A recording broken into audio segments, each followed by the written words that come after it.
오늘 말씀 여호수아 10장 11절 말씀입니다. 여호수아 10장 11절 말씀 같이 한번 읽도록 하겠습니다. 그들이 이스라엘 앞에서 도망하여 베토론의 비탈에서 내려갈 때 여호와께서 그들에게 하늘에서 큰 우박을 덩이를 아세가에 이르기까지 내리시매 그들이 죽었으니 이스라엘 자손의 칼에 죽은 자보다 우박에 죽은 자가 더 많더라. 아멘. PPT 보여주시겠습니다. 오늘 여호수아 이제 전체 강의로 4강, 여호수아는 세 번째 강의입니다. 정복입니다. 정복. 이제 지난주에는 정복 준비를 했습니다. 여러분 기억하십니까? 정복 준비 하나님 뭐 시키셨죠? 칼도, 창도, 무기도, 군사훈련도 아니었습니다. 식량도 아니었습니다. 군대 군인들 잘 싸울 수 있는 군인들을 뽑아서 훈련시키는 것도 아니었습니다. 대피 준비를 한 것도 아니었습니다. 유사시에는 도망갈 준비를 하는 것도 아니었습니다. 그들의 진을 견고하게 한 것도 아니었습니다. 정복 준비 뭐 시키셨죠? 두 가지요. 법궤를 따라가라 그랬습니다. 법궤를 따라가라. 하나님의 말씀을 따라가라는 거예요. 그러면 정복해 주신다는 겁니다. 두 번째요, 스스로 성결하. 이거는 여호수아 끝까지 계속 강조하고 있습니다. 스스로 성결하게 하라. 거룩하게 하라. 뭐예요? 하나님과의 관계가 온전한지를 점검하라고 하는 것입니다. 이것은 저와 여러분들의 모든 일에 관련되어 있고 우리 청년들, 우리 학생들의 모든 인생에 관련되어 있습니다. 고3이 되면 아니면 중3이 되면 인생의 결혼, 또 취업, 무엇을 앞둬놓고 뭘 먼저 하라고요? 뭘 먼저 하라? 하나님의 말씀 앞에 내가 서 있는지. 두 번째는요, 내가 하나님과의 관계가 지금 바른지를 여러분 점검하셔야 합니다. 그죠? 부모님들 중에 맨날 누군 줄 알고 물어보죠. 부모님들 중에 맨날 싸우시는 분들 있죠? 누가 웃는 친구가 있긴 한데, 싸우시는 분들 그때 점검 잘 안 해서 그래요. 점검하고 내가 성결한지 하나님과의 관계가 바른지 온전한지를 점검하면 그 전쟁은 누구의 전쟁이라고요? 하나님의 전쟁이다. 하나님께서 우리의 인생을 인도하시는 과정 중에 하나일 뿐이다 라고 하는 것입니다. 오늘은 정복에 관해서 하겠습니다. 오늘 읽은 말씀 여호수아 10장 11절 말씀입니다. 여러분 눈에 가장 띄는 말씀이 뭐죠? 맨 뒤에 보시면 그들이 죽었으니 이게 여호수아의 정복전쟁, 가나안 정복전쟁 중에서 제일 강한 민족 아모리 족속들하고의 전쟁에 나오는 이야기입니다. 그들이 죽었어요. 아모리 족속들이 죽었는데 이스라엘의 자손의 칼에 죽은 자보다 뭐에 죽은 자가 많다고요? 우박에 죽은 자가 많다. 여러분 명심하시기 바랍니다. 이스라엘 백성들의 칼에 죽은 자보다 하늘에서 내리는 우박에 죽은 자가 많다고요. 우리 인생이 그렇습니다. 그런데 우리는 뭘 준비하냐면 칼을 준비합니다. 우박을 내리실 하나님과의 관계를 점검하는 것이 아니라 우박을 내리실 하나님을 바라보는 것이 아니라 칼을 준비하거든요. 무기를 준비합니다. 수없이 준비해놓은 건 아무 소용없습니다. 하늘에서 우박을 쏟아버릴 칼을 쓸 틈도 없습니다. 우박이 칼만 녹슬어요. 그러니까 뭐라고요? 그들이 죽었는데요, 그들을 물리쳤는데 이스라엘 자손의 칼에 죽은 자보다 우박에 죽은 자가 많다고요. 저와 여러분들의 인생, 여호수아를 주신 이유가 무엇일까요? 저와 여러분들의 인생이 이제 칼 준비하지 말고, 칼 준비하는데 시간 낭비하지 말고, 제가 수련하는 성경학교를 앞두고 꼭 그런 이야기를 합니다. 우리 교육자들에게요. 칼 준비하는데 신경 쓰지 말고 뭐 준비하라고요? 우박을 내리시는 하나님과의 관계, 하나님 앞에 먼저 엎드려야 된다는 거예요. 준비하는, 계획하는 단계에서부터 하나님 앞에 엎드려서 하나님이 일하시게 하면, 하나님이 싸우시게 하면, 하나님이 이끄시게 하면 하나님의 그 놀라운 풍성함대로 이루어진다라고 하는 것이죠. 여러분 큰 일들 앞에서 칼 준비하는 것에 모든 힘을 다 쏟고 시간 낭비하고 힘 낭비하고 그리고 지쳐서 정작은 기도할 시간도 없고 정작은 영적인 것들을 돌볼 시간이 없는 저와 여러분들 되지 않고 하나님 앞에 그 우박을 내리시는 하나님과의 온전한 관계, 하나님의 일하심, 하나님의 도우심을 먼저 간구함으로 말미암아 하나님이 주시는 풍성한 상황 가운데 우리의 모든 것들을 하나님의 눈으로 보고 해결해 나가고 이겨나가는 저와 여러분들 되시기를 주님의 이름으로 축원합니다. 그걸 알려주시고 싶은 거예요. 우리의 인생 가운데. 야, 아직도 칼 준비하고 있니? 칼 준비하느라고 없어요. 무릎 꿇어야 하는 자리에 없어요. 칼 준비하느라고 영적인 것들을 챙겨야 하는 자리에 없어요. 칼 준비하고 있어요. 칼로 안 할 건데. 이 전쟁은 칼로 할 전쟁이 아니고 하나님이 우박으로 하시는 전쟁인데 칼 준비하고 있다. 다 바빠. 칼 준비하라고, 돌 준비하라고, 무기 준비하라고. 아니요. 하나님 앞에 먼저 칼보다 더 놀라운 것으로 우리 인생을 인도하실 그 하나님 바라보면 하나님이 인도하신다. 가나안 땅, 그 10명의 정탐꾼들이 벌벌 우리는 가면 죽습니다라고 했던 실제로 그렇게 놀라운 무서운 땅, 그 땅을 오늘 정복 다 끝납니다. 아주 우습게 전복 전쟁이 끝나버려요. 그렇게 인도하신 하나님이 눈앞에 있으니 칼 준비하지 말고 우박을 준비해 주시는 우리의 인생을 온전하게 인도하시는 그 하나님 바라보고 나를 성결하게 하고 말씀을 따라가라, 이렇게 말씀하고 있습니다. 이것이 여호수아를 통해서 우리 인생에 알려주시는 하나님의 말씀입니다. 이제 이스라엘 백성들이 모압 평지에서 지난주에 모압 평지에서 건너왔습니다. 여기 이제 요단강이고요. 모압 평지에서 요단강을 건너서 들어왔습니다. 길갈에서 이제 정복 전쟁의 진을 여기다 칩니다. 여기가 이제 그 여호수아 부대의 여호수아 이스라엘 백성들의 진이 여기 있습니다. 길갈의 진을 쳤고 제일 처음으로 여리고를 정벌합니다. 여리고가 코앞에 있죠. 눈앞에 있는 여리고를 정벌할 때 뭘 하죠? 할례를 행하죠. 할례.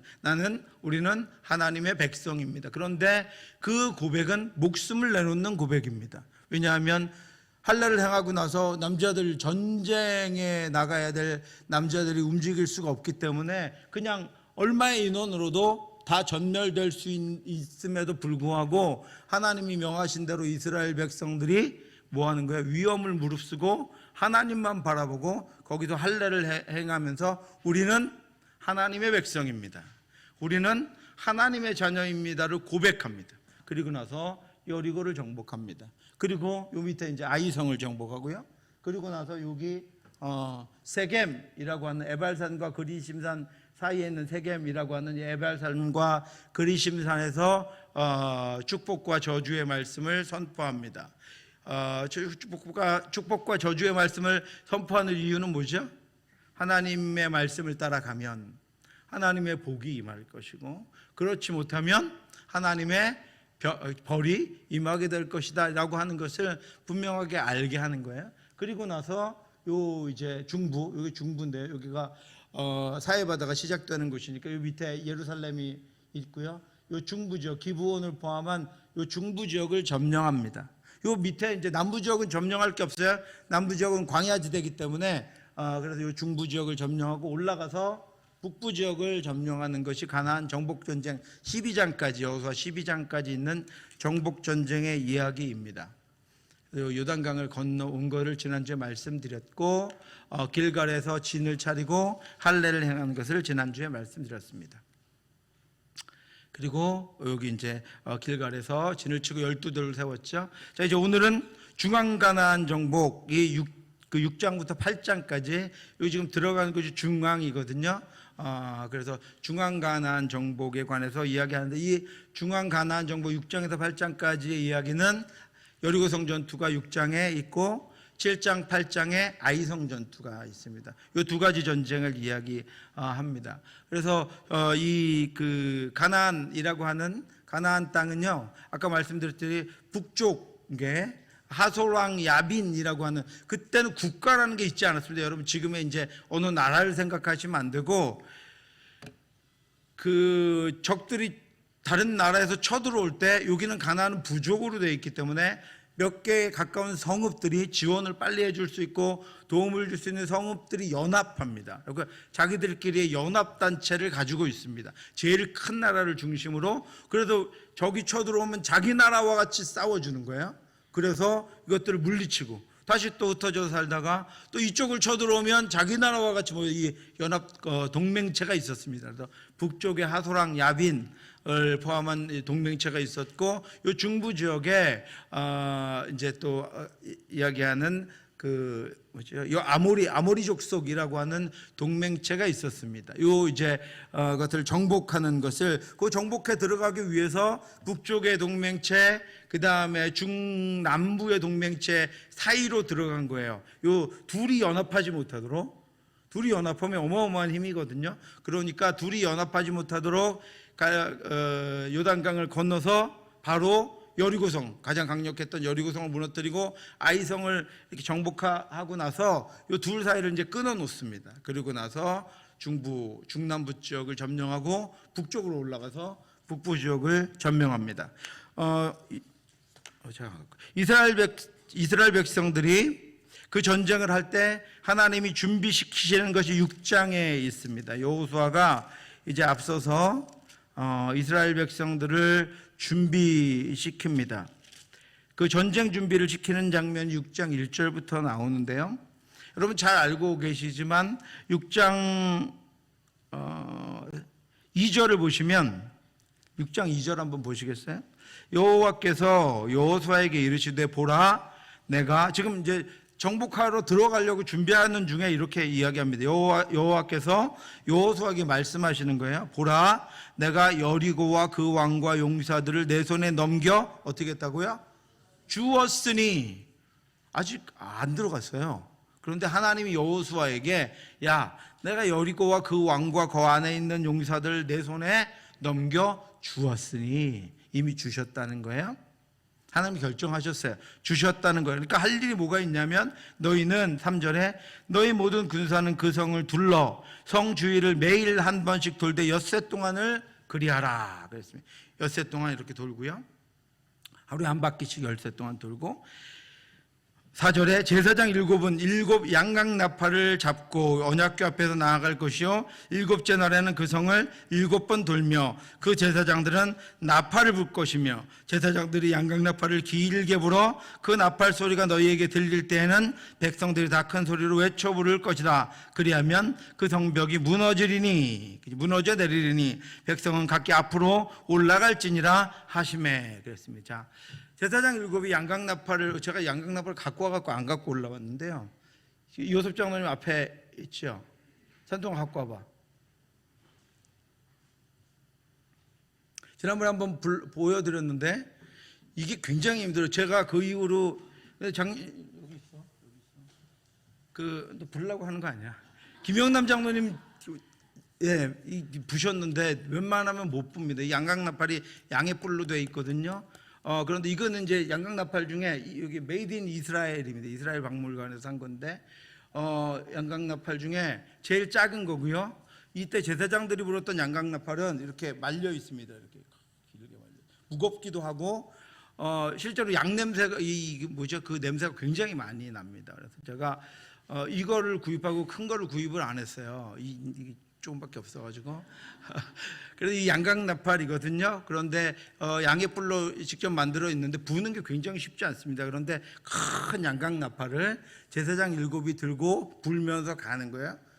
그러면서 그 백성들이 그 뒤를 따라가는 것입니다.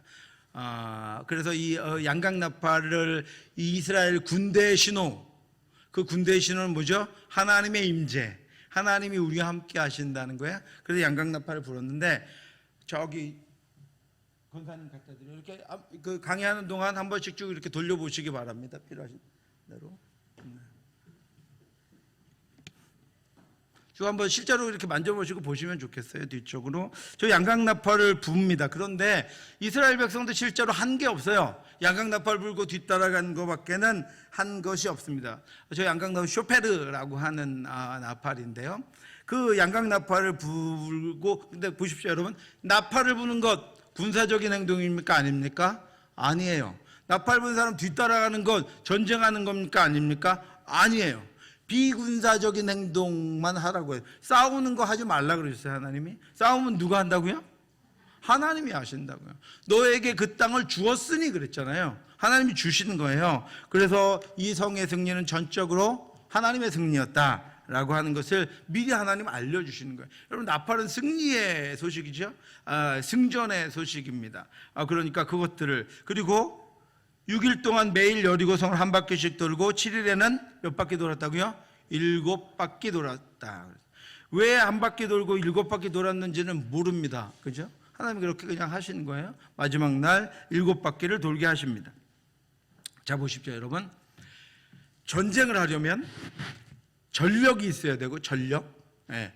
전력이 누가 더 센가, 누가 더 센가 하는 거예요. 누가 무기를 더 많이 가졌는가, 누가 공격인가 방어하는가, 누가 군인이 더 많은가, 누가 무기가 더 많은가, 누가 지원병이 더 많은가, 누가 비축물자가 더 많은가, 이런 것들이 전쟁에 필요한 거예요. 그래서 지휘관들은 늘 전쟁을 하기 전에 그것을 먼저 확인합니다. 그 다음에 전력이 어느 정도 돼서 싸울 만하다고 생각하면 뭐가 필요하면 전략이 필요합니다. 전쟁을 어떻게 할 것인가, 우리가 먼저 공격할 것인가, 아니면 첩보를 통해서 저들을 교란시킬 것인가, 아니면 방어하다가 일시에 공격, 이건 전략입니다. 그러니까 전력과 전략이 필요한 게 전쟁이거든요. 그런데 보십시오, 이제 전력을 먼저 보겠습니다. 여리고성은 천내에 견고한 성이에요.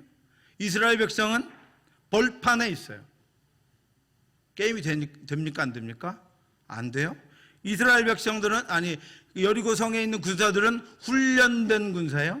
이스라엘 백성들은 지극히 민간인이에요. 전쟁을 실제로 한 번도 안 해본 사람들이에요. 그러니까 전력 면에서 형편이 없습니다. 또요, 여리고성에는 준비된 무기, 청동기 시대였기 때문에 청동기 무기들이 있어요. 이스라엘 백성들에게는 무기가 없어요. 나중에 왕정시대가 돼서 열왕기에 보면은 누구죠? 나중에 솔로몬이 겨우 그 무기 칼을 하나 가지고 있는 것이 나타날 정도로 무기가 없었어요. 전쟁이 안 됩니다. 여리고성은 그들이 가지고 있는 전쟁 물자가 있어. 식량도 풍부하고 물도 있었어요. 근데 이들은 광야에서 지금 가지고 있는 것이 아무것도 없어. 하늘에서 내리는 만나밖에는요, 그날 주시는 물밖에는 가지고 있는 것이 없어요. 비축물자도 특별하게 부족합니다. 또 하솔과의 전쟁은 그들은 병거와 마병을 갖고 있었어요. 근데 이 사람들은 가지고 있는 것은 뚜벅이밖에 없었어요. 2발. 그러니까 전력이 됩니까 안 됩니까? 전력 면에서 지금 우리나라랑 북한보다도 더 안 돼요. 그러니까 형편없어요. 이 전쟁은 어떻게 해야 되는 전쟁이냐면 실제로는 항복해야 됩니다. 그래야 겨우 살 수 있습니다. 뭐 앞으로 어떻게 됐든 일단 항복하고 봐야, 그래야 백성들이 그나마 살 수 있는 전쟁입니다. 그러면 이제 뭐가 필요하냐면 뛰어난 전략이 있으면 그래도 이기거든요. 전략을 하나님이 세워주신데 어떻게 하라 그러냐면, 양강나팔을 가진 7명의 제사장들이 나팔을 불며 가고, 그 뒤에 백성들이 쫓아가고, 여리고성을 하루에 한 바퀴씩 돌아라. 마지막 날에는 7바퀴 돌고 나팔을 길게 불면 소리를 질러라. 이건 전쟁하고 무슨 상관이 있어요? 그러니까 모두 안 되냐면요, 전력도 안 되고 전략도 안 돼요. 둘 다 안 돼요. 지금의 군사 전문가들이 만약에 검토한다면 정신 나갔다 그럴 일이에요. 그런데 하나님이 그렇게 하십니다. 게임이 안 되는, 전쟁이 안 되는 그 일을 하나님께서 명령하십니다. 신기한 거는 이스라엘 백성들과 여호수아예요. 왜냐하면 그대로 하거든요. 그대로 하니까 여리고성이 통째로 무너집니다. 그대로 하니까 그 성에 그냥 소리 지르고 들어가서 그 안에 있는 것들을 탈취하는 일, 그러니까 제일 큰 전투에서 제일 많은 것들을 얻게 되는 탈취하는 일만 하게 됩니다. 심지어는요, 이 여리고성의 성을 보통 점령하면요, 밖에서 공성태를 쏘거나 이렇게 해서 기어 올라가 밖에서 이렇게 무너뜨리면 안으로 성이 무너지거든요. 실제로 지금 여리고성을 여러분 가보시면 이 여리고성은 밖으로 무너졌습니다. 밖으로 무너지니까 어떻게 돼요? 여기서 이 밖으로 무너진 성의 돌들을 밟고 넘어가기가 너무 좋은 거예요. 그러니까 철저하게 하나님이 하신 거지. 전략. 그러니까 전략을 가지고 두려워할 필요가 없다라고. 하나님이 일하시면, 하나님의 전쟁 삼으시면 우리가 전력이나, 그런데 우리는 대부분 이거 가지고 내가 없는데, 내가 이거 안 되는데, 내가 무엇이 안 되는데, 내가 뭐가 없는데, 준비가 안 되는데, 이거 가지고 시간 여기서 다 보내고 힘 여기서 이거 하느라고 해서 다 쏟는데, 여리고성의 전투는 하나님이 주신 것은, 하나님이 허락하시는 것은 지극히 불리고 말도 안 되는 것도 하나님께서 얻게 하신다라고 하는 것을 우리에게 보여주시는 것입니다. 제사장들이 7 양각나팔을 불자 백성들이 함성 질렀습니다. 그리고 성이 어떻게 됐어요? 말씀하신 대로 무너졌습니다. 하나님 여리고성 정복을 통해서 백성들 시험하신 거예요. 뭘 시험하신 거예요? 믿음을 시험하신 것입니다.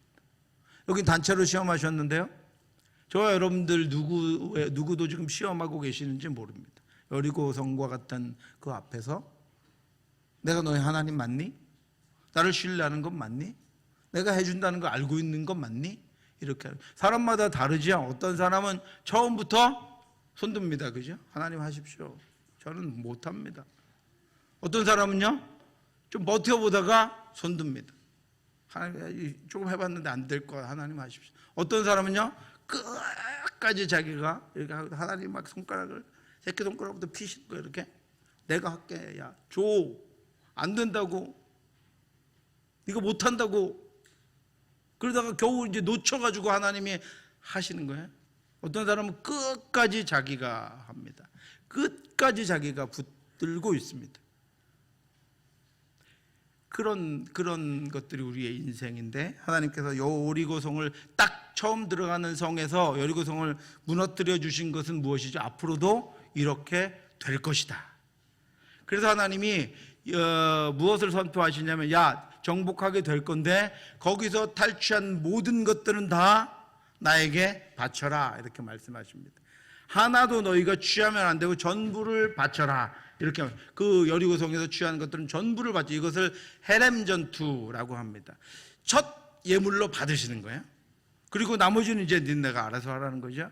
첫 예물로 여리고성을 하나님이 받으시고 다 바쳐라, 이렇게 말씀하세요. 이걸로 너희가 나를 섬기고 나만 믿고 살아갈 것을 내가 확인하겠다라고 말씀하시는 것입니다. 그래서 이 전투가 이제 헤렘 전투가 되어버렸습니다. 이것은 하나님을 끝까지 철저하게 하나님만을 믿고 따를 때 생긴 거예요. 사람들은 이렇게 전투하고 나서 끝에 이제 뭔가 노량물이 생기거나 성취물이 생기면 그것을 자기 것으로 만들어 버리지. 그럼 거기서 하나님의 영광은 끝나는 거야? 거기서 하나님의 은혜가 거기서 이제 중단되는 거예요. 더 이상 그 일을 통한 하나님의 은혜가 거기서 멈춰지는 거예요. 그런데 하나님 어떻게 하라고? 영광도 하나님께 돌려라라고 하는 것이지. 내가 허락했으니 영광도 하나님께 앞으로 정복할 성이 많거든요. 거기 있는 거 다 너네가 가져가고, 이 성에서, 이 첫 성에서 너희가 받은 노량물들은 나에게 바쳐라, 이렇게 말씀하시고 이 전쟁이 끝나고 거기서 이스라엘 백성들이 여리고성을 넘어 들어갑니다. 지난주에 말씀드렸던 대로 여기가 길갈이고요. 이쪽이 할레산, 여리고고 할레산입니다. 이 길갈에서 이렇게 이제 여리고성으로 이스라엘 백성들이 들어간 것입니다. 말씀드린 여리고성 앞에서 준비한 것은 할례와 유월절입니다. 그렇죠? 할례는 하나님의 백성이다라고 하는 것을 고백하는 것이고, 유월절은 하나님 되심을 경배하는 것이죠. 하나님 구원은 하나님께 있습니다 라고 하는 것을 여리고성 앞에서 고백합니다.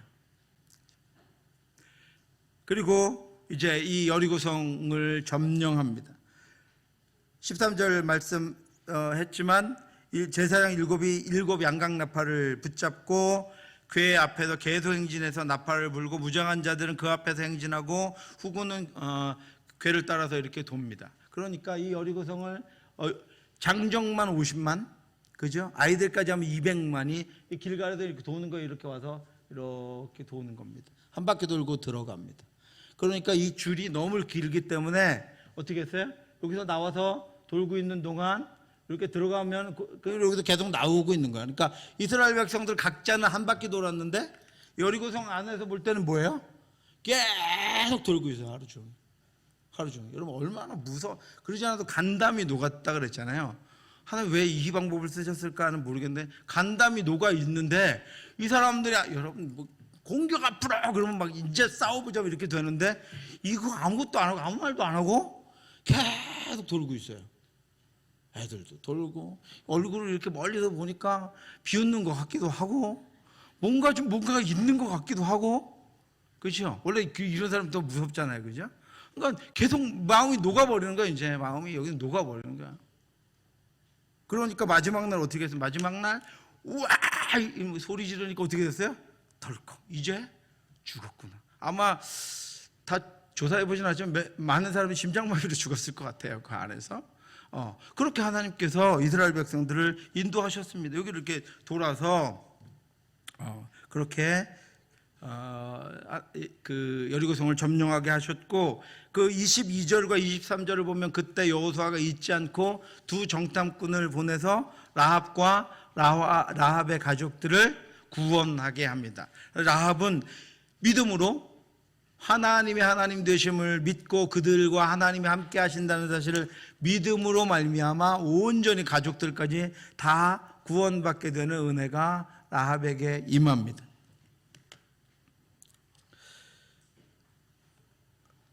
그리고 나서 아까 말씀드렸듯이 여리고는 여호와를 위해 구별된 것들, 금과 동철기구 이거를 제외하고는 물건은 말할 것도 없고 사람과 동물의 생명까지 모두 완전히 몰살지켜야 하는 헤렘 전투였습니다. 하나님이 온전히 받으시는 헤렘 전투였습니다. 진멸법이라고 하는, 진멸해서 드려야 하는 전투였습니다. 그렇죠?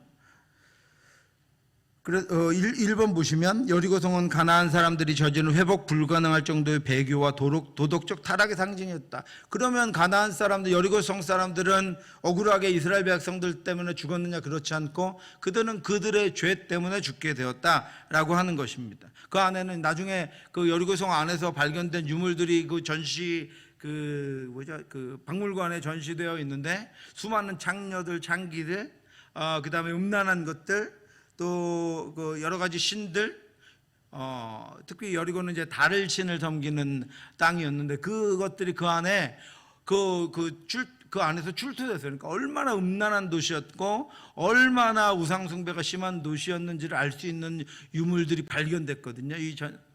그래서 이 백성들은 억울하게 이스라엘 백성들의 길목에 있다가 죽은 것이 아니라 하나님께서 그 죄를 이스라엘 백성들을 통해서 다 멸하게 하신 것이죠. 그렇습니다. 그리고 여리고성, 아이성, 하솔성은 전멸당하고 나머지 성들은 보존되어 이스라엘 백성들을 위한 집으로 사용되었다. 그랬습니다. 하나님께서 그렇게 이 성들을 점령하게 해주셨습니다. 그리고 나중에 그 성을 헤렘 전투라고 그러셨잖아요. 헤렘 전투 다 무너뜨리는 거예요. 그래서 그때 무너진 여리고성을 만약에 건축하는 자는 저주를 받을 것이다라고 이렇게 선포합니다. 왜냐하면 그 성은 이제 어떻게 교부제로 쓰이는 거예요. 저 성이 어떻게, 저기가 어떻게 돼 있어요? 그러면 어떻게 자손들이 묻으면 어떻게 해요? 하나님이 무너뜨려 주셨다 이런 거죠. 그래서 다시 그 성을 세우지 못하도록 여호수아가 명령을 했습니다. 그런데 아합 왕 때 베셀 사람 하멜이라고 하는 사람이 이 성을 다시 지었어요. 다시 짓다가 터를 닦을 때 맏아들이 죽고, 그 다음 마지막 성문을 달 때 막내 아들이 죽는 일이 나타나 열왕기상 16장에 나타나 그 말씀대로 된 것이죠. 하나님께 드린 것은 언제라도 온전히 들어줘야 한다라고 하는 것입니다. 그래서 이 여리고성을 이제 정복했습니다. 그리고 나니까 저기 여리고성보다 정말 얼마 되지 않는 아이성이 하나가 있어요. 아이성 정복이 7장 8장에 나와 있는데, 여리고성은 하나님의 말씀대로 이스라엘 백성들이 해서 정복이 됐는데, 아이성이 7장 8장, 여리고성은 6장 1장에 나오는데 아이성이 7장 8장 2장에 기록된 것은 아이성의 실패가 7장에 나오고, 그 다음에 아이성을 정복하는 것이 8장에 나옵니다. 아이성에서의 패배였는데, 여리고성을 정복할 때 헤렘 전투라고 하죠. 모든 것들을 다, 탈취물 모든 것들을 다 하나님께 드려라. 하나님께 드린다는 것은 이제 불태워 버리는 거예요.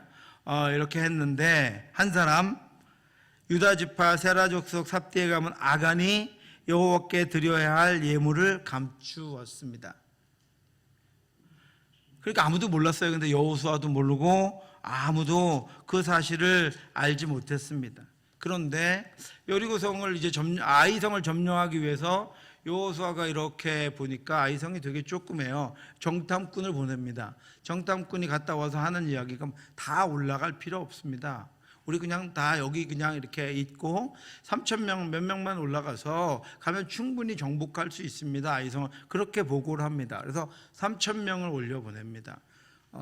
여리고성 전투도 이미 했기 때문에 3,000명을 올려보내는데, 3,000명이 올라갔는데 아이성 사람들에게 패하고 그 중에 36명이 죽습니다. 그리고 나머지가 돌아옵니다. 어떤 분이 여기서 36개의 주랭랑이 나왔다 그러는데 36명이 죽습니다. 그런데 이 36명이 죽은 건 이스라엘 백성들의 출애굽 전투에서 굉장히 큰 손실. 왜냐하면 이제까지 죄로 말미암아 하나님 앞에 죽은 사람이 있어도 전쟁으로 굶어서 또 배고파서 뭐 이렇게 죽은 사람은 한 명도 없었거든요. 그런데 36명이 죽고 패해서 3,000명이 쫓겨 돌아옵니다. 그러니까요, 어떤 일이 벌어집니까? 7장 5절 6절 말씀, 여호수아 7장 5절 6절 말씀 같이 한번 읽어보겠습니다. 5절 6절 시작. 아이 사람이 36명쯤 쳐 죽이고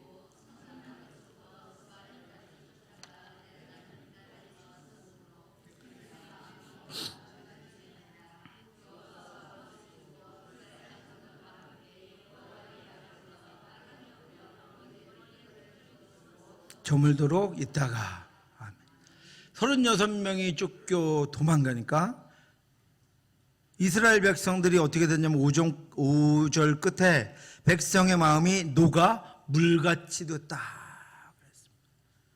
이제 여리고는 점령했는데 자기들이 한 일이 없잖아요. 여리고는 점령했는데 이제 우리가 여기서 여러분 이게 있잖아요. 이 두려움이 완전히 싹 없어진다고 얘기하면 그거는 말도 안 되는 이야기입니다. 이게 존재하고 있습니다. 그리고 있다가 우리 안에서 약한 부분이 딱 나타나면 그걸로 딱 파고드는 거예요.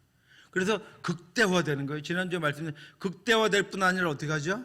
극대화될 뿐 아니라 이것을 다른 사람에게도 전파하고 싶습니다.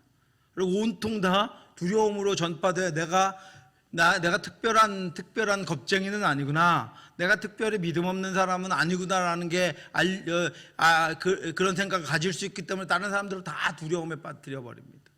그러니까 그게 있었어요.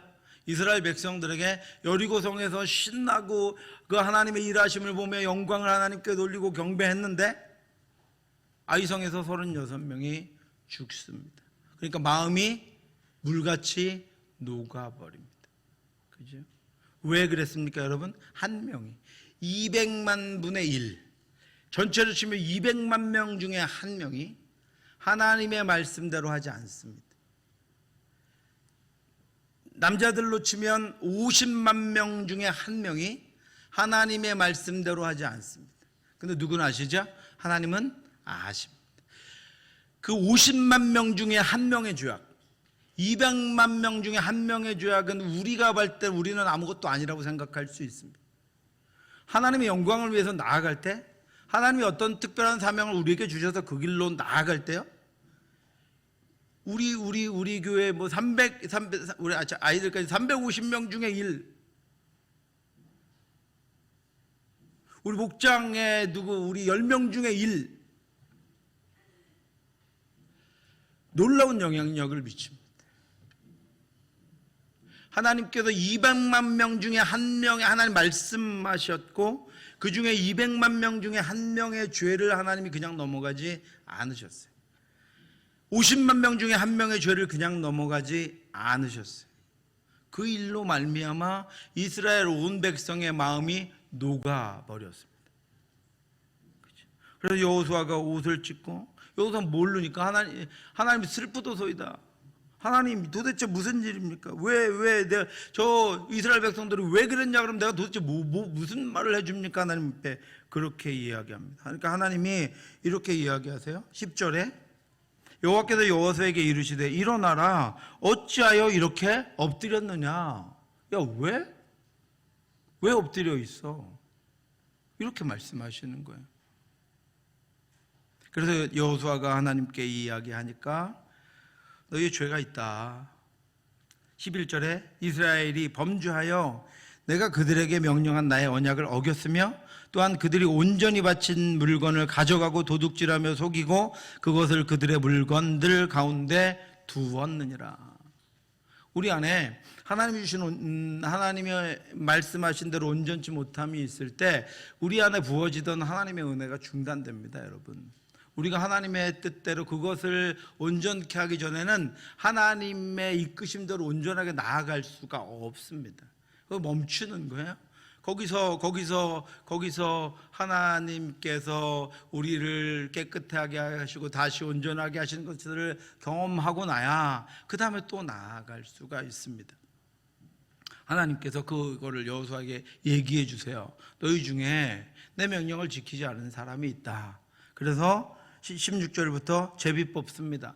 제비를 뽑으니까 삽디에 가면 아간이 제비가 뽑힙니다. 그러니까 아간이 고백해요. 스스로 20절에 보면 아간이 내가 무엇을 노력했고 무엇을 감췄다라고 고백합니다. 범죄가 드러나지요.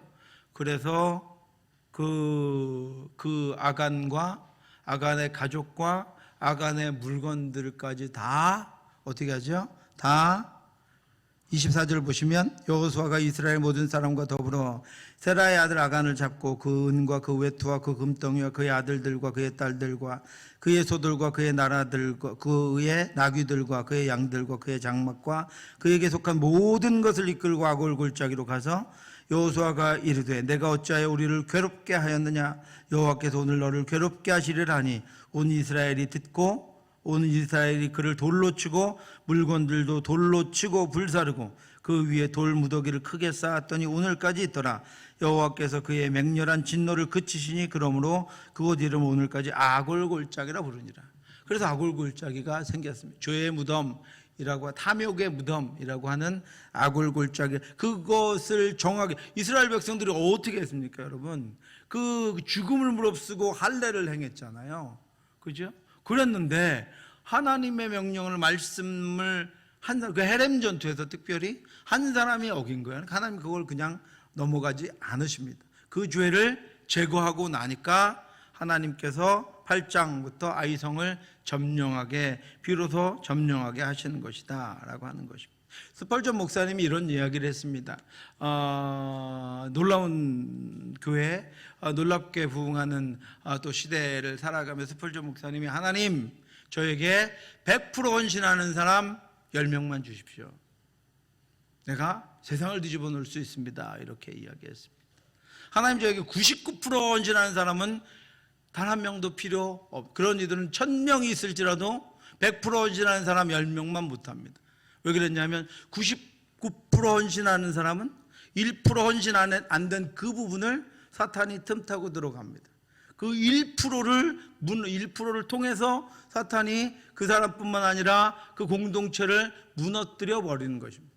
그래서 스펄전 목사님이 하나님 저에게 100% 헌신된 사람, 스펄전에게 100%가 아니라 하나님께 헌신된 사람, 100% 헌신된 사람 10명만 주십시오.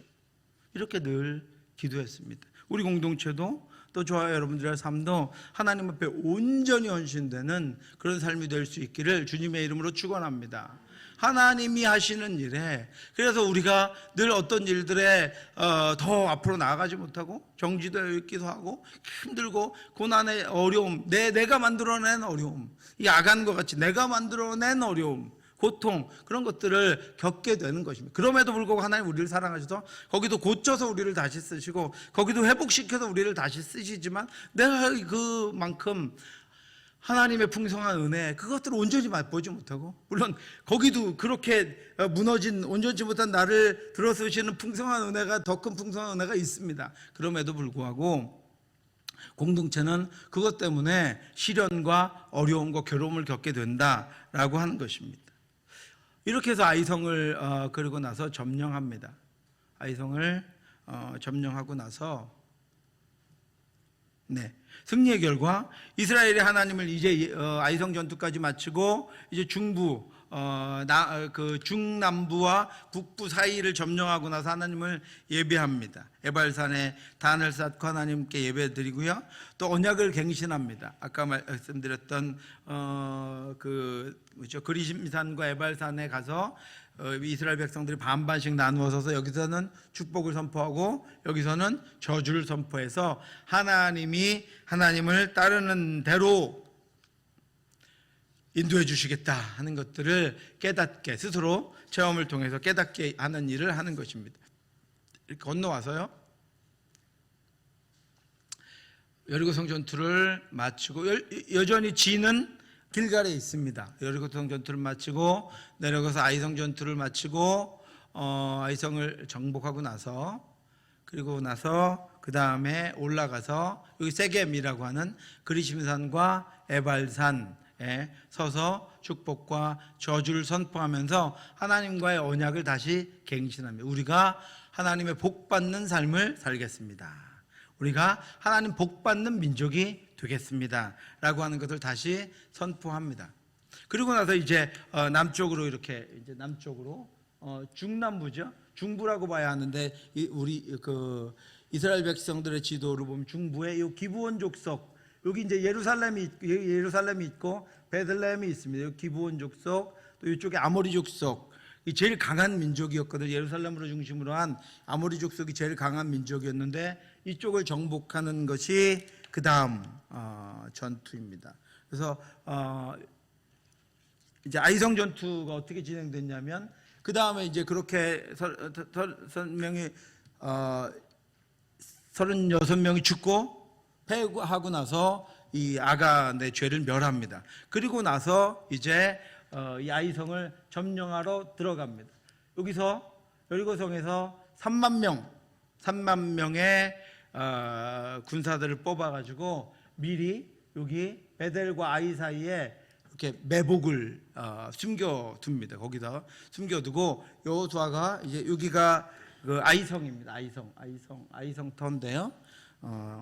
아이성터인데 여기 지금 여기 길갈이라고 하는 곳에 지금 여호수아와 진영이 여기 있습니다. 그래서 여호수아가 이쪽으로 3만 명을 미리 보내는 게 8장의 이야기입니다. 3만 명을 이렇게 보내서 여기 베델과 아이 사이에 여기다 매복하게 합니다. 그리고 나서 여기서 복병을 숨겨두고요. 그리고 나서 여호수아는 이렇게 들어옵니다. 여기가 산이거든요. 이 산으로 오니까 여기 그냥 아예 보여주면서 오는 거야. 우리가 이렇게 간다, 너희를 점령하러 간다. 이쪽을 반대편으로 이렇게 와서 여기에다 진을 차립니다. 진을 차리니까 아이성에서는 이제 주목해서 보고 있죠. 그 당시에 베델과 아이성이 연합군이었습니다. 그러니까 베델도 아이성에 있는 군사들도 이 여호수아의 군대들만 보고 있는 거예요. 자, 그렇게 보고 있는데 여호수아가 이제 여호수아 진영이 때가 되니까 여기다 숨겨두고 이렇게 내려갑니다. 밑으로 개활지로. 이제 올라가기만 하면 아이성을 공격하는 거예요. 그러니까 아이성 사람들이 베델 사람들과 함께 여호수아를 먼저 공격하려고 쫓아 내려옵니다. 그때 여호수아가 도망가죠. 여호수아 진영의 사람들이 빠르게 막 도망갑니다. 본진이 있는 곳으로. 그러니까 뒤따라서 갑니다. 그런데 거의 다 이 평야쯤 와가지고 여호수아가 갑자기 뒤로 딱 돌아서더니 칼을 칼을 높이 딱 쳐드니까 복병들이 일어났던 복병들이 성들이 이제 비었으니까 아이성으로 공격합니다. 그리고 나니까 공격하고 나서 여기다 이제 불을 질러버리거든요. 그러니까 멀리 나갔던 아이성의 사람들이 이것을 보니까 자기 성이 점령됐다는 것을 알고 서둘러서 이제 들어오지만 이미 서둘러서 들어오지만 이쪽에 있는 본진하고 복병들하고 같이 중간에 끼어가지고 아이성 전투가 여호수아의 승리로 이끌어져 베델까지 같이 이 지역을 점령하게 됩니다. 기습 작전은 복병 작전을 통해서 이 아이성을 아주 손쉽게 그렇게 점령하게 되었습니다.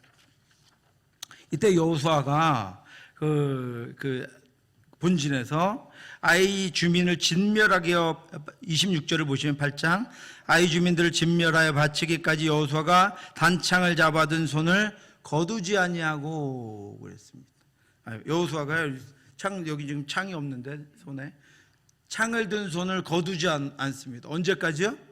백성들이 아이성 사람들을 진멸할 때까지 거두지 않습니다. 그런데 여호수아의 이 행동은 자기가 스스로 한 행동이 아니에요. 어디서 봤습니다. 어디서 봤죠? 아말렉과의 전투에서 모세가 그때는 여호수아가 여호수아가 대장이어서 여기서 싸우고 있어요. 여호수아는 싸우고 있는데 모세가 손을 드니 이기고 자기 봤을 거 아니에요. 갑자기 자기들이 이기고 있었는데 갑자기 힘이 없어지고 뭐 수세에 몰리는 거 보니까 누구요? 모세가 손을 내리면 힘이 빠지고 모세가 손을 들면 힘이 생겨서 이기고 있는 거예요. 그러니까 여호수아가 그걸 봤어요. 그죠? 그러니까 어떻게 하고 있는 거예요? 자기 백성들이 진멸할 때까지 손을 내리지 않고 있다라고 하는 것입니다. 그 첫 번째 광야에 나와서 첫 번째 전투에서 모세를 통해 배웠어요. 군사의 능력이 아니라 누구의 능력이라고요? 하나님의 능력이라고요. 우리의 능력이 아니라 하나님께 손들 때, 지도자가 하나님께 손들 때, 지도자가 하나님께 항복할 때 하나님은 승리를 주신다고 하는 것을 모세를 통해서 배웠습니다. 그러니까 누가 안 가르쳐줘도 자기가 하는 거예요. 손들고 있는 거예요. 그러니까 아이성에 있는 군사들이 다 진멸되게 되었습니다. 옆에 있는 애들이요, 안 보는 것까지 다 보고 있습니다. 우리 가정의 평안과 우리 가정의 승리와 우리 가정의 능력은 어디서 나오는지. 여호수아가 그걸 보고 있다가 시키지도 않았는데 모세가 한 대로 합니다. 자기 손을 내려놓지 않습니다. 여러분, 특별히 말로 입으로 가르치는 것 아니라 보여주면, 급할 때 보여주면, 전쟁에서 보여주면, 싸울 때 그대로 따라합니다. 그 능력이, 그래서 그 부모님들의 믿음의 능력이 그 자녀들에게 고스란히 임하게 되는 것입니다. 여러분들 그런 가정 되시길 바랍니다. 그리고 나서 이 전쟁을 승리하고 나서 이 그리신산과 에발산, 이쪽이 에발산이고요, 여기가 그리신산인데 여기 양쪽에 백성들이 서서 뭐가 나갔나? 괜찮나요? 됐습니다. 네. 나갔다 들어온 것 같은데 양쪽에 서서 제단을 쌓고 하나님과 언약을 갱신하는 것이 8장까지의 말씀입니다. 그 다음에 이제 9장에 들어가면 이 중부 지역을 다 점령했고요. 이제 남부 가나안 쪽으로 갑니다. 중남부 쪽으로 가서 점령하는데 이때 남부 가나안 정복 전쟁이 9장과 10장에 나오는데 10장에 본격적인 전투가 이루어지고요. 9장에는 이상한 이야기가 하나 끼어들어와 있습니다. 기브온이라고 하는 사람들이 딱 보니까 똑같아요. 라합과 똑같아요. 여러분, 그러니까 있잖아요. 이 믿음이라고 하는 것이 얼마나 중요한지 기브온 사람들이 딱 보니까 자기들은 이길 수 없어요. 군사력이든 뭐든 상관이 없이요. 그들에게는 그들을 지키는 하나님이 있어요. 그러니까 우리가 아무리 강해도, 기브온과 아무리가 강했는데 연합하면 더 아무리 연합을 해도 우리는 이길 수가 없다라는 판단을 지도자들이 내립니다. 그리고 나서요, 다른 연합군과 다른 사람들 같으면 부지런히 연합하고 막 했을 때 필요 없어요. 우리는 져요. 그러면 내가 이 족속의 지도자로 내가 할 수 있는 일은 뭐냐면 우리 백성들을 살리는 것이거든요. 우리 백성들 여기 있게 하는 것입니다. 그러니까 어떻게 해요? 길갈에 있는 여호수아의 진영으로 가서 화친을 정합니다. 그냥 화친을 정하면 안 되는 것이 이 백성들, 하나님께서 가나안을 진멸하라고 하셨죠. 그러니까 가까이 있는 가나안 백성들하고는 화친을 할 수가 없습니다. 그러니까 올라가서 어떻게 해요? 가번에 보시면 기브온 사람들은 원방에서 온 타국인인 것처럼 행세하여 이스라엘과 조약을 체결한다 그랬습니다. 그러니까 아예 갈 때부터 어떻게 해요? 모양을 깨서 9장 3절에 보시면 기브온 주인들이 여호수아가 여리고와 아이에서 행한 일을 듣고 꾀를 냈습니다. 사신의 모양을 꾸미되 헤어진 전대, 헤어지고 찢어져서 기운 가죽 포도주 부대를 나귀에 싣고 그 발에는 낡아서 기운 신을 싣고 낡은 옷을 입고 다 마르고 곰팡이가 난 떡을 준비하고, 이렇게 오래된 것 낡은 것들 준비해서 가는 거예요. 오래 걸어온 것처럼 가서 화친을 정하니까 어떻게 우리 가까운 사람들이 기브온 족속들과 화친 안 한다. 아닙니다. 우리는 너무 멀리서 와서 이거 보십시오. 포도주도 다 낡아서 지금 이 안에 있는 포도주가 쏟아지려고 합니다. 우리 신발 한번 보십시오. 다 우리가 얼마나 걸어오느라고 이렇게 하니까 정말로 먼 나라에서 온 줄 알고 여호수아와 그다음에 그 장군들이 이 가나안 사람들과 화친을 맺습니다. 나번에 보시면 여호수아와 백성의 족장들은 하나님께 뜻을 묻지 않고 스스로 판단하여 너무나도 중요한 사항을 결정해 버렸습니다. 그래서 이 기브온 사람들과 화친을 맺어버립니다. 이 당시에 화친은 뭐냐면 하나님이 아브라함과 화친을 맺었던 이 가나안 족속의 화친이 어떻게 해요? 잘라놓은 동물을 가운데 잘라서 놔두고 어떻게 그 사이를 지나갑니다. 만약에 화친을 어떻게 된다고요? 지금 이 쪼개진 짐승과 같이 너네가 될 것이다.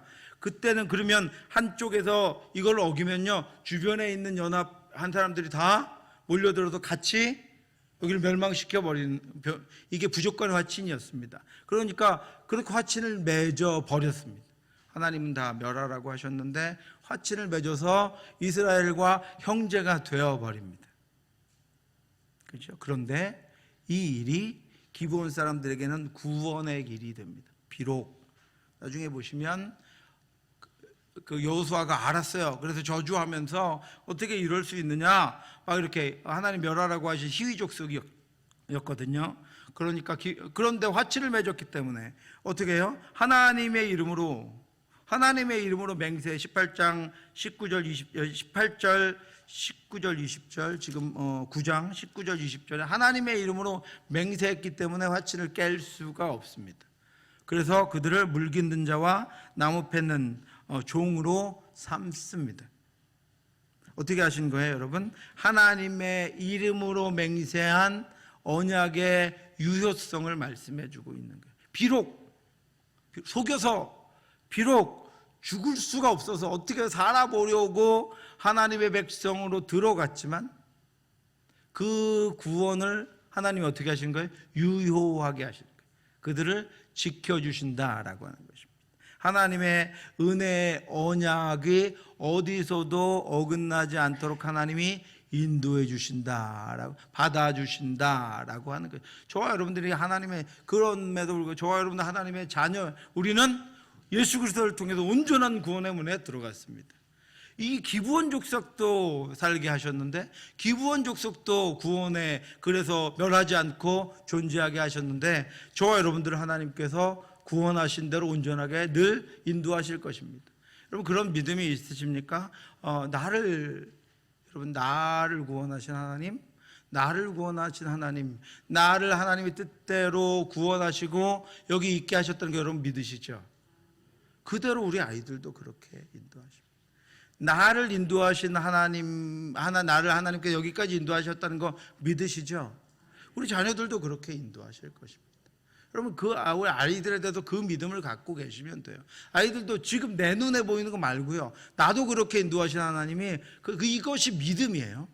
어렸을 땐 나의 믿음이었다가 가정을 가지면 부모의 믿음인 거예요.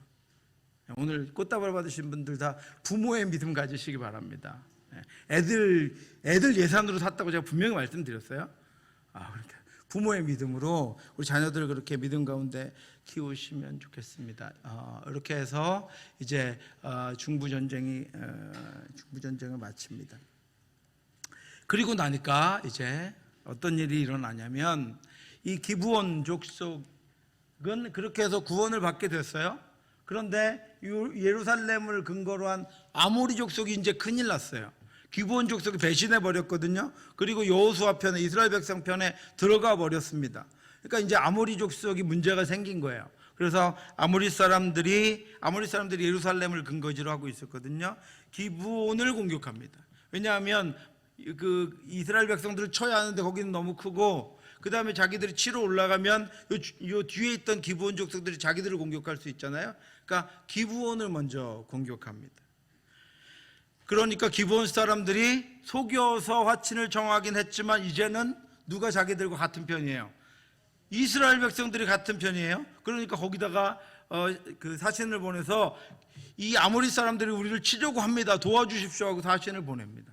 그러니까 여호수아가요, 거짓말로 화친을 했으니까 야 거짓말했는데 지들끼리 알아서 하게 놔도 우리가 그냥 흉내만 내자 이렇게 한 게 아니고 밤새 달려 내려옵니다. 구원하기 위해서 밤새 달려 내려와서 여호와의 전쟁을 치릅니다. 그때 10장 11절에 보면 아모리 족속의 다섯 왕을 우박으로 죽이시고요, 그 다음에 태양과 달을 멈추시는 일을 이 남부 지역을 정복할 때 그 일들을 하나님이 행하십니다. 여기 보시면 여기가 길갈입니다. 이스라엘 백성들이 여기 있고요, 기브온 족속들이 여기 있습니다. 기브온 족속들이 같이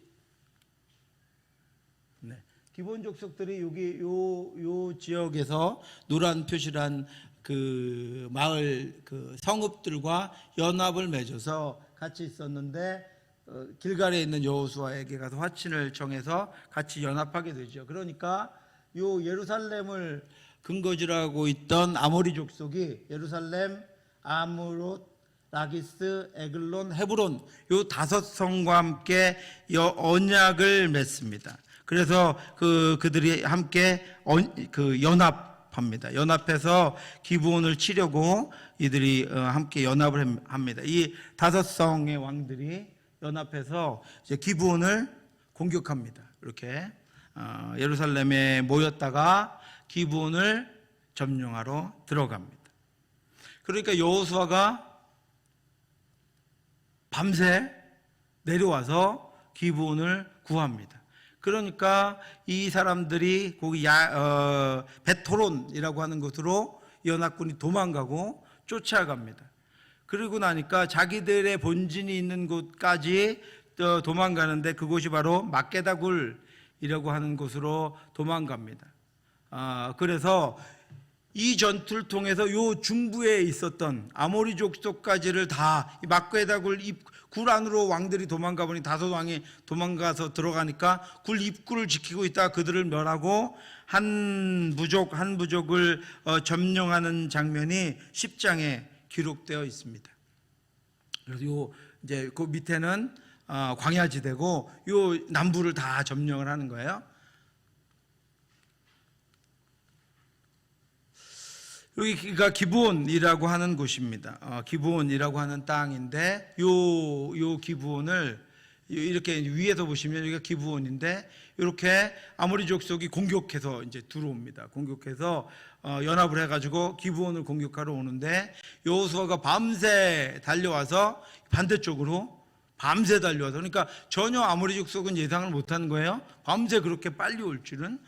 걸어서 한 열흘이 넘게 걸리는 거리인데 밤새 달려서 반대쪽으로 들어옵니다. 그러니까 이 아모리 족속 그러니까 이 이제 아모리 족속이 급습을 당하니까 당황해서 도망하게 됩니다. 그래서 여기가 이제 베토론이라고 하는 곳인데 이렇게 여기가 이제 베토론이라고 하는 곳입니다. 이쪽으로 이렇게 도망가다가 올라가서 여기 그래서 윗 베토론이라고 비탈길인데 올라갔다가 내려가는 비탈길입니다. 여기 베토론으로 올라갔다가 도망가다 아래 비탈길로 내려가려고 그러는데 여기서 뭐가 내렸냐면 우박을 하나님께서 쏟으십니다. 그래서 처음에 읽었던 장면, 칼에 죽은 자, 이스라엘 백성들의 칼에 죽은 자보다 뭐에 죽은 자가 더 많다고요? 우박이 쏟아지니까 도망가다가 아래로 따글따글따글 굴러 내려가는 거예요. 더 많은 이들이 여기서 죽었다. 이스라엘 백성들은 칼을 손에도 대지 않았습니다. 하나님께서 그렇게 멈춰 주십니다. 여기가 기브온, 여기가 기브온이라고 하는 곳인데, 그래서 우박으로 이스라엘 백성들이 그렇게 아모리 족속들을 멸하고, 이 아모리 족속들이 끝까지 도망가죠. 어디까지 도망가냐면 요 베토론 비탈길에서 이렇게 도망갈 때 여기 기브온에서, 여기가 이제 기브온 산당인데요. 기브온에서 이렇게 여호수아가 보니까 이 남부 족속들이 다 왔는데 이거 오늘 죽여야 될 것 같아요. 연합해서 왔으니까. 그렇지 않으면 이 정복 전쟁이 길어질 것 같으니까 여호수아가 하나님께 기도합니다. 어떻게 기도했어요? 하나님, 오늘 다 처리하도록 인도해 주십시오. 그렇게 기도합니다.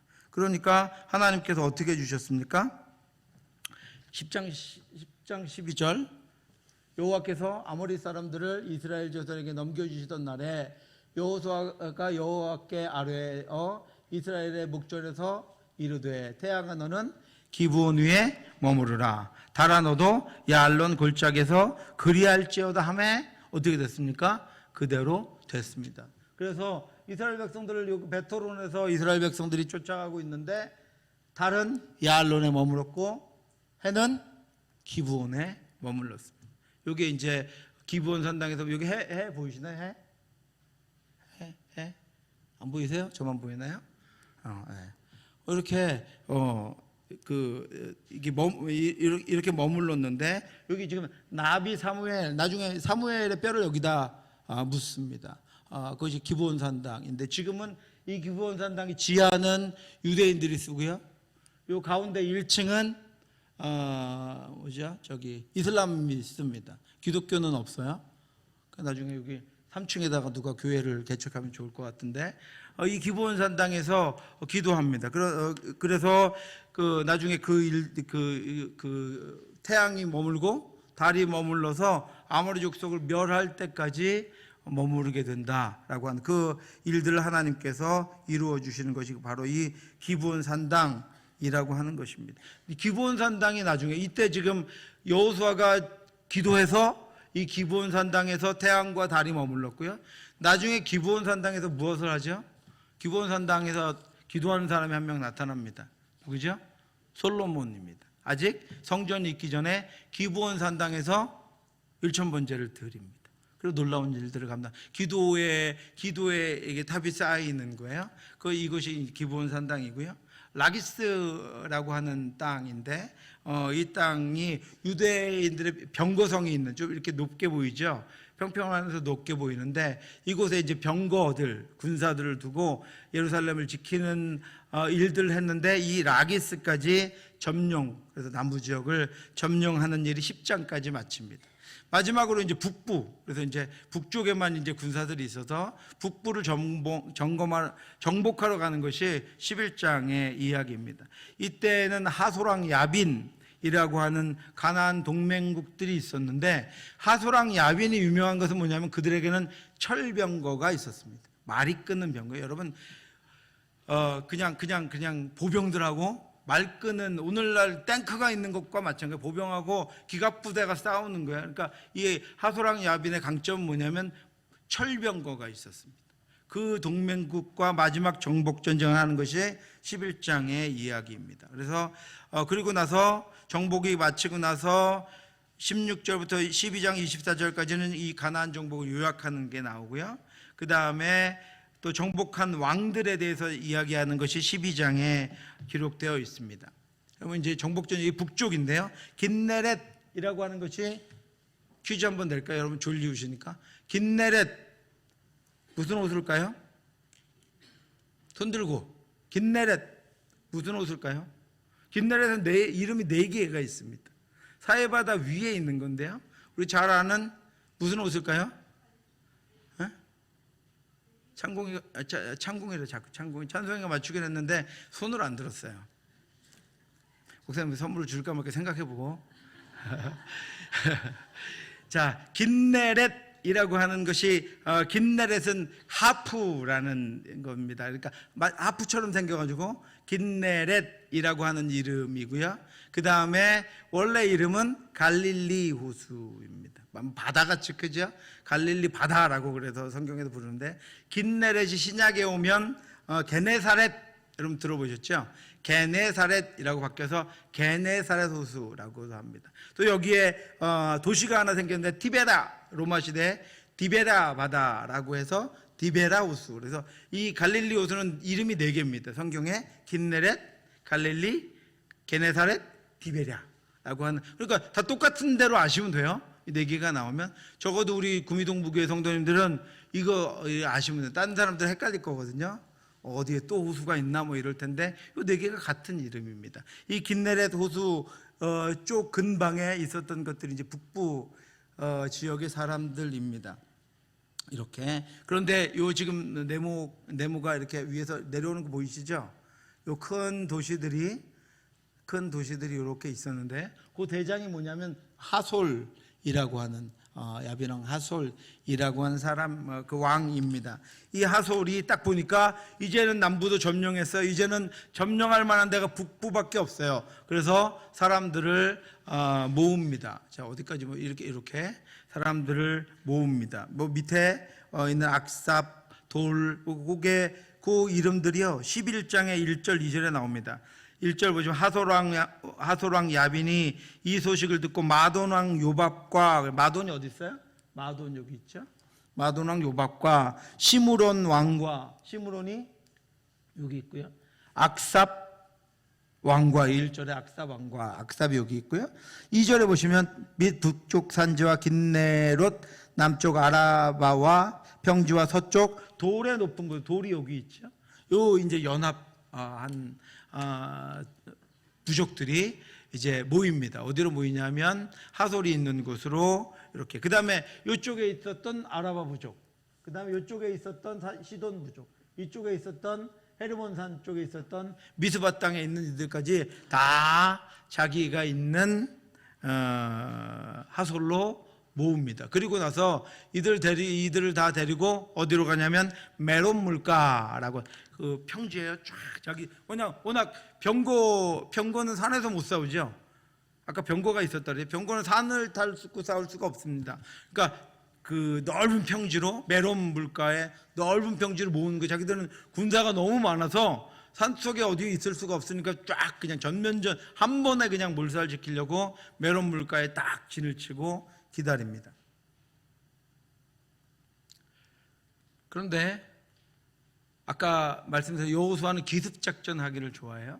그래서 이들이 메론 물가에 모였다는 얘기를 듣고 메론 물가에 모였다가 어디로 오면 길목을 차단하고 있다가 이스라엘 백성들을 치려고 했는데 그 메론 물가로 그냥 바로 가버립니다. 여호수아가 군사들을 데리고. 그래서 메론 물가를 갑자기 치니까 이들이 당황해갖고, 이 연합군들이 뭐가 있냐면, 이게 전쟁을 하다 보면 이제 전열이 정비되고 되는데, 왕들은 각자 자기 나라 왕이고 이러니까 한 번에 처음에 모였을 때는 어떻게 해요?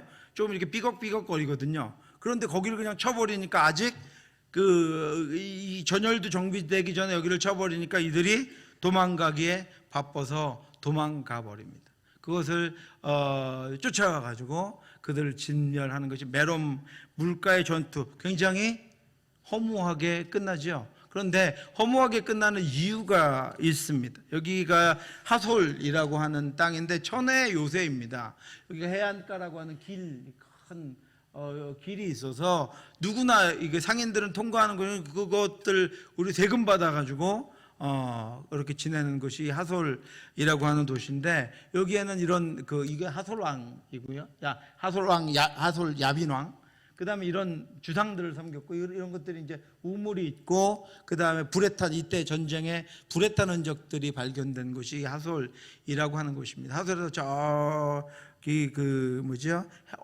헐몬산이라고 하는 산이 보이고요. 그다음에 저런 평지들, 앞에 농지들도 충분하게 있는. 그래서 하소랑이 북부에서 가장 뛰어난 왕이었습니다. 그래서 근데 이 메롬산이라고 하는 곳에 이제 그 연합군들을 다 모았습니다. 그죠?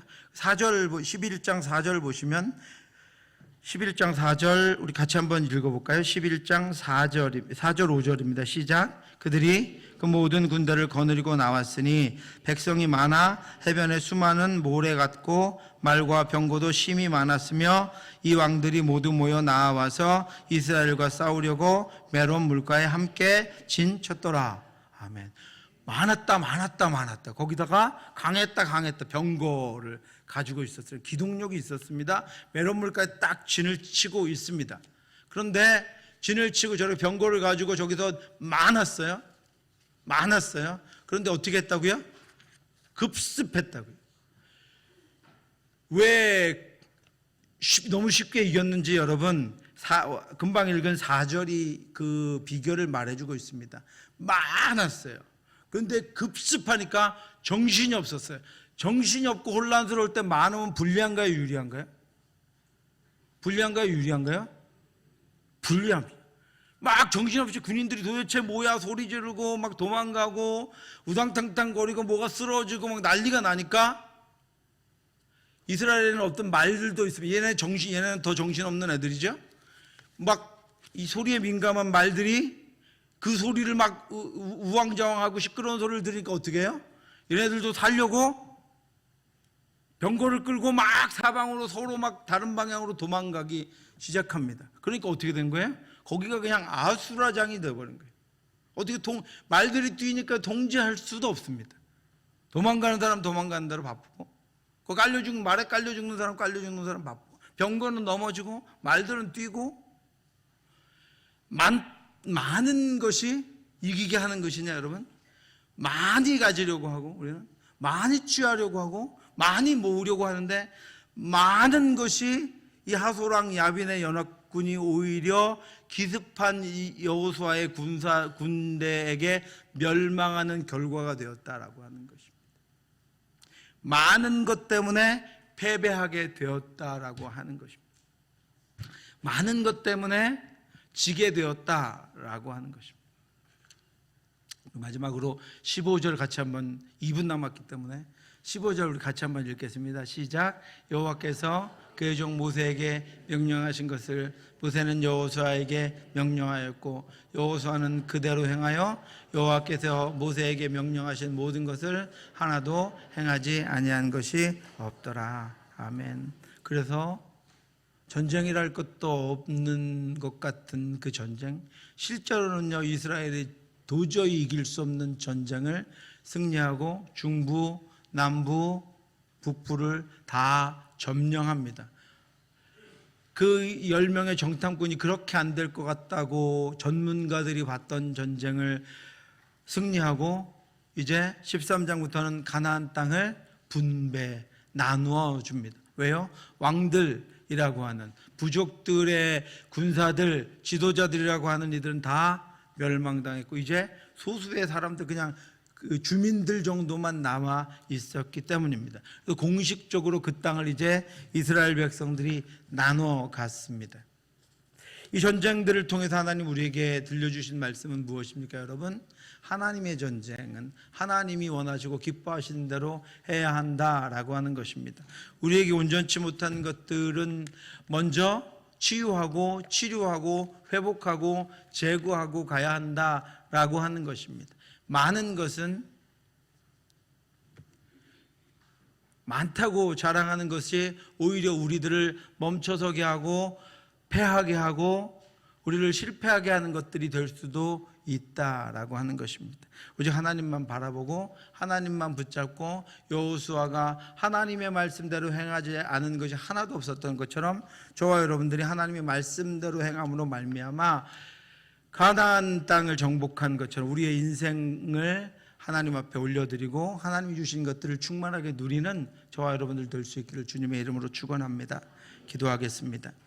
하나님 아버지, 우리에게 주신 은혜 감사합니다. 그것들을 잘 지켜 행할 수 있도록 인도하여 주시옵시고, 우리 앞에 놓여진 수많은 전쟁들 가운데 그것들을 아버지 우리가 이기며 극복하며 나아가려고 그 앞에 섰을 때 우리가 내가 먼저 하나님의 백성인지, 하나님만 신뢰하고 있는지, 말씀대로 따르고 있는지를 기억하며 점검하며 하나님 붙잡고 나아갈 수 있도록, 그래서 하나님의 전쟁이 될 수 있도록 인도하여 주시옵소서. 오직 하나님의 말씀대로 행함으로 말미암아 하나님이 준비하신 모든 것들이 우리를 통하여 우리의 인생과 가정과 교회와 우리 자녀들에게까지 흘러넘치도록 역사해 주시옵소서. 지금은 우리 주 예수 그리스도의 은혜와 우리를 사랑하신 하나님의 크고 넓으신 사랑하심과 성령의 교통하심이 우리를 온전히 이끄시고 충만하게 이끄시며 우리에게 하나님의 은혜를 부어주시기를 간절히 원하는 하나님 앞에 온전히 순종함으로 그 은혜와 복이 우리에게 임하는 그런 삶을 살기를 간절히 소원하는 사랑하는 성도들 머리 위에 지금부터 영원토록 함께 있을지어다. 아멘.